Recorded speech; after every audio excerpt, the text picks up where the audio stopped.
Hello, welcome. My name is Garrett.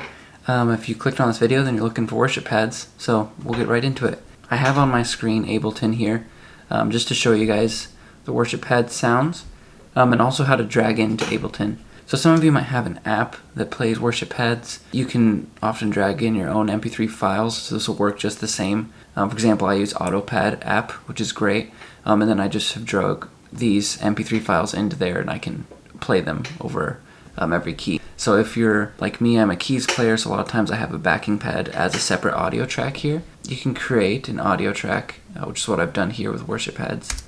And then you can just drag these worship pads files. They come as MP3s in every single key, so you could drag them all in like that. All the keys are ambient, swelling. I have a few different patches of keys, like some strings, some voice ahs, some pad tones, and then I also have some electric guitar swells, some high swells, and then some low swells on the neck.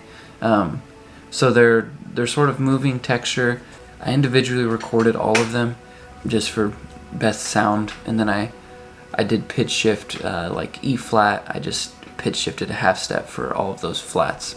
I also put a fade in and a fade out at the end. They're all 20-minute clips, so they should be plenty for a worship song. I also EQ'd and mastered them to hit a pretty wide frequency range and pretty level throughout the frequency range. Some pads can be pretty heavy in the mid section, like 500 hertz. So I tried to make sure that from about 80 to 2000 hertz, it's a pretty even line, so it should mix in well with a full band. If you're dragging them into Ableton, here's a trick for transition. You can hear how the transitions are pretty smooth going from, let's say, so going to G to E now.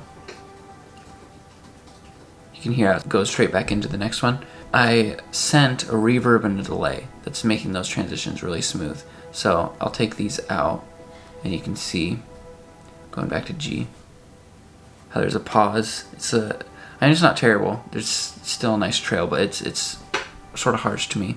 So I added a reverb send here, and you can copy these settings if you're in Ableton.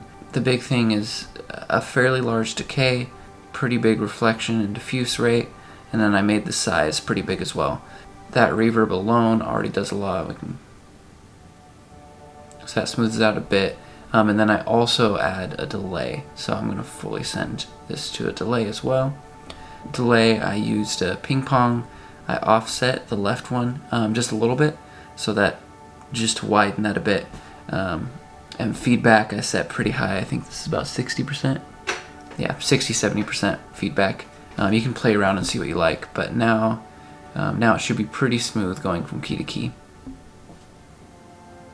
There's a little dip and then goes straight back into it. Yeah, super simple to drag in. If you're interested in these pads, they're just $5 on my website, so I'll have a link in the description of the video that you can go find the pads, download them as MP3 files, and then use them, import them wherever you want. If you have questions on like specific apps or things you use and how to import them, let me know. I can probably help you figure out. Cool, thanks for watching, guys.